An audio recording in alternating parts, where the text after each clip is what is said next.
मक्खा मिसा प्रसादा छक के भी गुरु नानक देव महाराज बड़े प्रसन्न होंगे। पर मालक भागो दे कोल अनेकां तरह के पदार्थ ने, पर उन्होंने छकण वास्ते महाराज स्वीकार नहीं कर रहे तो छके भी नहीं। क्यों? क्योंकि उहदे अंदर प्रेम नहीं सी, उहदे अंदर अपने माया के अहंकार की बदबू सी। तुहाडी ते आश्चर्ज लीला है, जिहड़ा कोई अभिमानी अहंकारी पुरुष हुंदा है उहदे घर तुसीं नहीं जांदे। ते जेकर द्वापर युग आया, विष्णु के अवतार श्री कृष्ण भगवान जी हुए। दुर्योधन ने 36 प्रकार के भोजन तैयार किए, बड़े सोहने मखमली बिस्तरे तैयार करके विछाए। कृष्ण भगवान जी आउणगे, पर उते रस्ते च रोके ने, उथे रोके। किहदे कोल रोके? भाई विदर कोल। ते विदर कोल कोई दुर्योधन दे नालों भी ज़्यादा पक्का मकान सी, 36 प्रकार के भोजनों तो वध सी नहीं भाई। ठीक है, उसदे कोल एक कुटिया सी ते सादा भोजन सी, पर उहदे अंदर प्रेम ही इन्ना सी, भावना इन्नी सी, श्रद्धा इन्नी सी कि साध संगत कृष्ण भगवान जी कोल दी लंघ नहीं सकी। ते गुरु दी बाणी च वचन आउंदा है, खीर समान साग मैं पाया, गुण गावत रहन बिहानी।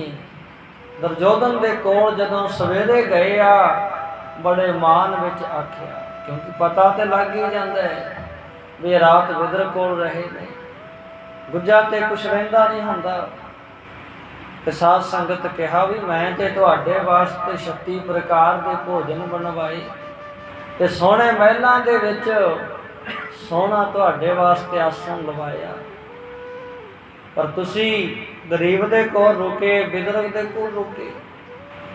जो कुछ मेरे कोल है विदर कोल ते है ही नहीं। मेरे कोल तो एडे एडे महल है, ते मेरे कोल ते इन्ने सोहणे सोहणे पलंग ने, कंधां ते देखो कि मैं चित्रकारी की है, बड़ा सोहना लगता है, बड़ी खुशबू आती है। उत्थे की सी रहन वास्ते एक मंजा डहिंदा है, उहदे कोल ओही छोटी जी झोंपड़ी है। पर कृष्ण भगवान जी कहन लगे, नहीं दुर्योधन, देखण दे विच तू अमीर है, तेरे कोले धन है, दौलत है, वड्डा राज है, पर जिहड़े संत हुंदे ने, जिहड़े भगत हुंदे ने, जिहड़े बंदगी करन वाले हुंदे ने ना, वो इस चीज़ नूं अमीर नहीं आखदे। जिसदी जमीर अमीर है उन्होंने अमीर कहते आ। जिहदे अंदर भजन है, जिहदे अंदर सिमरन है, भजन है, सेवा है, साडी निगाह दे विच तां ओह अमीर हुंदे। वचन कीता, ओहदी झोंपड़ी सी, चाहे साडे वास्ते तेरे तो सोहना वो महल लग्या। उन्हें उत्थों ही कुछ साध संगत जो पदार्थ सी, जो छोटे पौधे सी, जिमें हरी चीज़ नूं तैयार करना, आपां सरों के पत्ते तोड़ते हैं तो साग बना देने, इदां ही उन्हें साग बनाया सी। कहा भी जिहो जी तू सोहनी खीर बनाउणी सी, इहो जिही मैनूं साग उन्हें सिखाया। पर इतिहास पढ़ते हैं, दसदे आ, कहते जदों साग बनाया सी ना, तो विदर उहदे च नून नमक पाउणा ही भुल गया सी। उन्हें चेता ही नहीं रहा, ना इन्ने प्रेम च आ गया, नमक पाया ही नहीं विच। पर अगों भी इन्ना प्रेम कृष्ण भगवान ने एक बार नहीं आख्या, विदर तू तो ये नमक ही नहीं पाया। क्योंकि जे होर कोई प्राणी होंदा तो उन्हें आखना सी नमक नहीं पाया, ये नहीं पाया, वो नहीं पाया। तो साध संगत उन्हें फिर ये नहीं आख्या भी ये नमक क्यों नहीं पाया। इन्ना ज़्यादा प्रेम साध संगत। ते गुरु नानक देव महाराज जी नूं बेनतियां करदा फिरदा है। श्री गुरु नानक देव महाराज ने बहुत बेनतियां कीतियां, मलक भागो ने आओ महाराज मेरे कूड़े छड़ लो, पर गुरु नानक देव महाराज तो प्रेम देखते आ। भाई लालो दे घर रहे, ਜਿਹੋ ਜੇ ਸੁੱਕੇ ਸੁੱਕੀ ਮਿੱਸੇ ਰਸ ਉਹਦੇ ਪ੍ਰਸ਼ਾਦੇ ਆ ਨਾ, ਤੇ ਆਪ ਜੀ ਨੇ ਉਹ ਛਕਣਾ ਪ੍ਰਵਾਨ ਕਰ ਲਏ, ਪਰ 36 ਪ੍ਰਕਾਰ ਦੇ ਉਹਦੇ ਭੋਜਨ ਛੱਡਤੇ। ਕਿਉਂ ਛੱਡਤੇ? ਕਿਉਂਕਿ ਉਹਦੇ ਅੰਦਰ ਉਹ ਪ੍ਰੇਮ ਨਹੀਂ, ਉਹਦੇ ਅੰਦਰ ਅਹੰਕਾਰ ਦੀ ਬਦਬੂ ਆਉਂਦੀ ਸੀ, ਇੱਧਰ ਪ੍ਰੇਮ ਦੀ ਸੁਗੰਧ ਆਉਂਦੀ ਸੀ। ਉਹ ਬੇਈਮਾਨੀਆਂ ਕਰਕੇ ਇਕੱਠਾ ਕਰਕੇ ਧਨ ਫਿਰ ਇੰਨਾ ਭੋਜਨ ਤਿਆਰ ਕੀਤਾ ਸੀ, ਪਰ ਇੱਧਰ 2 ਪ੍ਰਸ਼ਾਦੇ ਵੀ ਜਿਹੜੇ ਰੁੱਖੇ ਮਿੱਸੇ ਤਿਆਰ ਕੀਤੇ ਆ ਨਾ, ਉਹ ਮਿਹਨਤ ਦੀ ਕਮਾਈ ਦੇ ਕੀਤੇ ਆ। ਇੰਨੀ ਭਾਵਨਾ, ਇੰਨੀ ਸ਼ਰਧਾ। ਤਾਂ ਸਾਧ ਸੰਗਤ ਸਮਝਣਾ ਪਏਗਾ ਕਿ ਗੁਰੂ ਨਾਨਕ ਦੇਵ ਮਹਾਰਾਜ ਘਰ 25 ਦਿਨ ਆਪ ਜੀ ਨੇ ਪਹਿਲਾ ਵਾਰ ਉੱਥੇ ਚਰਨ ਪਾਏ, ਤੇ 5 ਵਾਰ ਦੁਬਾਰਾ ਫਿਰ ਉੱਥੇ ਚਰਨ ਪਾਏ। ਉਦਾਹਰਨ ਮਾਲੂਮ ਇਹ ਜਿਹੜਾ ਭਾਈ ਲਾਲੋ ਜੀ ਹੋਏ ਆ, ਇਹਨਾਂ ਦੇ ਕੋਲ ਪ੍ਰੇਮਾ ਭਗਤੀ ਦੀ ਸੁਗੰਧੀ ਆ ਰਹੀ ਸੀ। ਤਾਂ ਸਾਧ ਸੰਗਤ ਆਪ ਜੀ ਨੇ ਉਸ ਦਾ ਮਾਨ ਵੀ ਤੋੜਿਆ, ਦੱਸ ਦਿੱਤਾ ਭਾਈ ਇਹ ਕਿਰਤ ਦੀ ਕਮਾਈ ਜਿਹੜੀ ਇਹਦੇ ਚੋਂ ਦੁੱਧ ਨਿਕਲਦਾ ਹੈ, ਤੇ ਜਿਹੜੀ ਪਾਪ ਦੀ ਕਮਾਈ ਹੈ ਇਹਦੇ ਚੋਂ ਲਹੂ ਨਿਕਲਣਾ, ਲੇਖਾ ਦੇਣਾ ਪਵੇਗਾ। ਉੱਥੇ ਬੜੇ ਆਏ ਸੀ ਫਕੀਰ, ਸਾਧੂ ਬੜੇ ਆਏ ਸੀ, ਬੜੇ ਮਿਲੇ ਮਲਕ ਭਾਗੋ ਨੂੰ ਵੀ, ਪਰ ਕਿਸੇ ਨੇ ਸੱਚ ਨਹੀਂ ਬੋਲਿਆ ਕਿ ਤੇਰੀ ਜਿਹੜੀ ਕਮਾਈ ਹੈ ਪਾਪਾਂ ਦੀ ਹੈ। ਹਰ ਕੋਈ ਸ਼ੱਕ ਰਿਹਾ ਸੀ, ਕਿਸੇ ਨੇ ਨਹੀਂ ਆਖਿਆ ਇਹ ਪਾਪਾਂ ਦੀ ਕਮਾਈ ਹੈ, ਕਿਸੇ 'ਚ ਇੰਨੀ ਹਿੰਮਤ ਨਹੀਂ ਸੀ। ਪਰ ਗੁਰੂ ਨਾਨਕ ਦੇਵ ਮਹਾਰਾਜ ਨੇ ਸੱਚ ਬੋਲ ਕੇ ਦੱਸਿਆ, ਸਾਰਿਆਂ ਨੂੰ ਪ੍ਰਤੱਖ ਦਿਖਾ ਦਿੱਤਾ। ਦੇਖੋ ਭਾਈ, ਕੀਤੀ ਹੋਈ ਨੇਕ ਕਮਾਈ ਜਿਹੜੀ ਆ ਇਹਦੇ ਵਿੱਚੋਂ ਦੁੱਧ ਨਿਕਲ ਰਿਹਾ, ਤੇ ਕੀਤੀ ਹੋਈ ਪਾਪ ਦੀ ਜਿਹੜੀ ਕਮਾਈ ਹੈ ਇਹਦੇ ਚੋਂ ਲਹੂ ਨਿਕਲ ਰਿਹਾ। ਦੁਨੀਆ ਨੂੰ ਜਗਾਇਆ, ਦੁਨੀਆ ਨੂੰ ਸੱਚ ਸਾਹਮਣੇ ਦਿਖਾਤਾ। ਜੇ ਤੁਸੀਂ ਆਪਣੀ ਨੇਕ ਸ਼ੁਭ ਕਿਰਤ ਕਮਾਈ ਕਰੋਗੇ ਤਾਂ ਤੁਹਾਨੂੰ ਵੀ ਦੁੱਧ ਮਿਲੇਗਾ, ਸੁੱਖ ਮਿਲੇਗਾ। ਤੇ ਜੇ ਤੁਸੀਂ ਪਾਪਾਂ ਦੀ ਕਮਾਈ ਕਰੋਗੇ, ਜਿਵੇਂ ਖੂਨ ਨਿਕਲਿਆ, ਤੁਹਾਨੂੰ ਦੁੱਖ ਝੱਲਣੇ ਪੈਣਗੇ।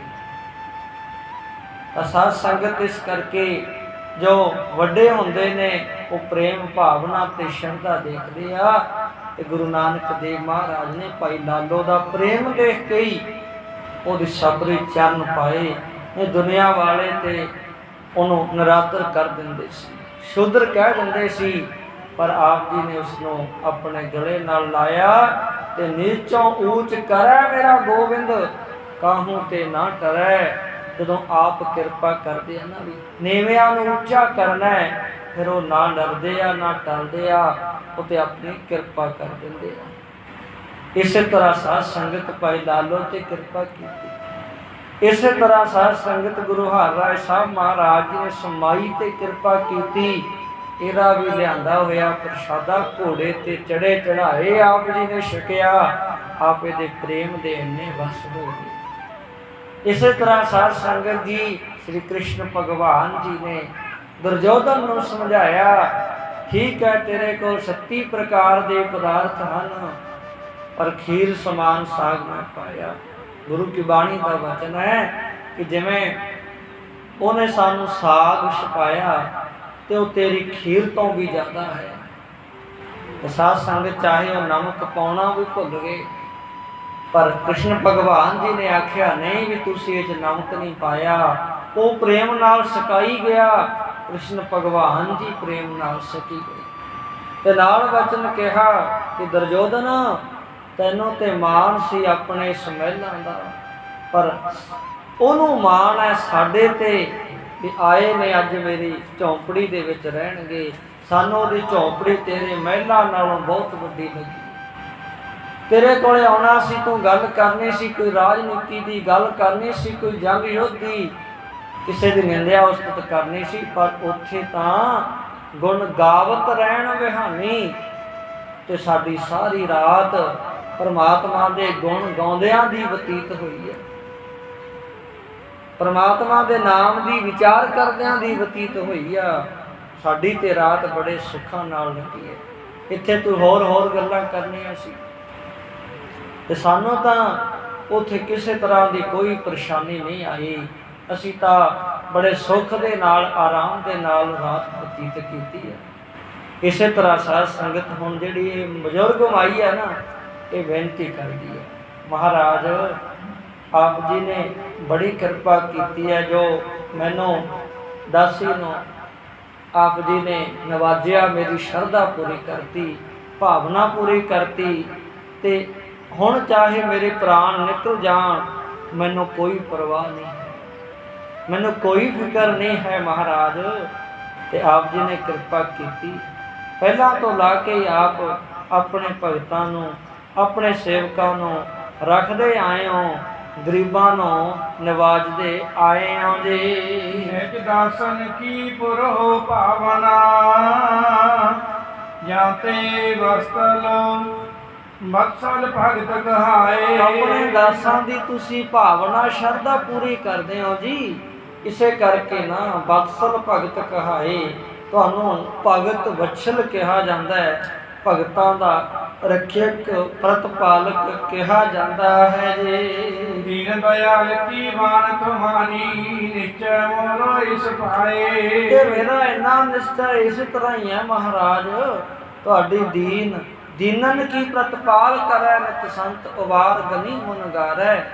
ਆਪ ਦੀਨਾਂ ਦੀ ਪ੍ਰਤਪਾਲਨਾ ਕਰਦੇ ਹੋ ਜੀ, ਆਪ ਕਿਰਪਾ ਕਰਦੇ ਹੋ। ਇਹ ਤੁਹਾਡਾ ਸੁਭਾਅ ਹੈ ਜਿਹੜਾ ਦੀਨਾ ਗਰੀਬਾਂ ਤੇ ਦਇਆ ਕਰਨਾ, ਇਹ ਤੁਹਾਡੀ ਬਹੁਤ ਪੁਰਾਣੀ ਆਦਤ ਹੈ ਮਹਾਰਾਜ। ਮੇਰੇ ਮਨ 'ਚ ਪੂਰਾ ਭਰੋਸਾ ਹੈ, ਪੂਰਾ ਵਿਸ਼ਵਾਸ ਹੈ, ਤੁਸੀਂ ਕਿਰਪਾ ਬਹੁਤੀ ਕੀਤੀ ਆ ਜੀ। ਤਿਸ ਤਾਜੁਕ ਦੋਨ ਰੋਟ ਕਾਲ, ਮਹਾ ਸ਼ੁੱਧ ਜਨ ਕੀਨ ਸਖਾਨ। ਮਹਾਰਾਜ ਮੈਨੂੰ ਪਤਾ ਹੈ ਕਿ ਆਪ ਜੀ ਜੇ ਕਈ ਦਿਨ ਵੀ ਭੋਜਨ ਨਾ ਛਕੋ तत् भुख रूप माया तुहानूं व्याप नहीं सकती। तो गुरु हरगोबिंद साहब महाराज 7 दिन अंदर ही चौंकड़ा मार के बैठे रहे। महाराज आप जी जे ना सकोगे ना, भुख का तुहाडे ते असर नहीं कोई, पर साडे वर्गे वर्गियां नूं नवाजण वास्ते वचन करदे हो कि सानूं मां भुख लगी सी, तो साडे ते भी तां किरपा करनी है ना। इसे करके आ 2 प्रशादियां के उत्ते घ्यो ते खंड पा के आप जी नूं छकाया। आप जी ने इदां ही छकिया जिवें कि बहुत ज़्यादा भुख लगी होवे जी। निपट होए इम दे कर वर को, सतगुर आज्ञा कीनी प्याना। ते सतगुरु महाराज जी ने प्रसादा छक के ना तृप्त हो गए। दे कर वर को सतगुर आज्ञा कीन प्याना। सतगुरु महाराज ने वर दिता कि हे मां, जिवें कोई मां प्रसादा छकाउंदी है ना, अज तुसीं सानूं इदां ही प्रसादा छकाया, सानूं तृप्त कर दिता है। ते मां हुण तुसीं भी तृप्त हो जाओ, तुहाडे अंदर किसी पदार्थ की हुण भुख नहीं रहूगी, लालसा नहीं रहूगी, बस तुहाडी सारी इच्छा पूरी हो गई है। हुण तुहाडा उधार होवेगा, साडे चरनां दे विच वासा होवेगा। हुण किसी जोना च नहीं आना पएगा, हुण धर्म राय को नहीं जाना पएगा। सदा सदा वास्ते तुसीं मोक्ष नूं प्राप्त होवोगे जी।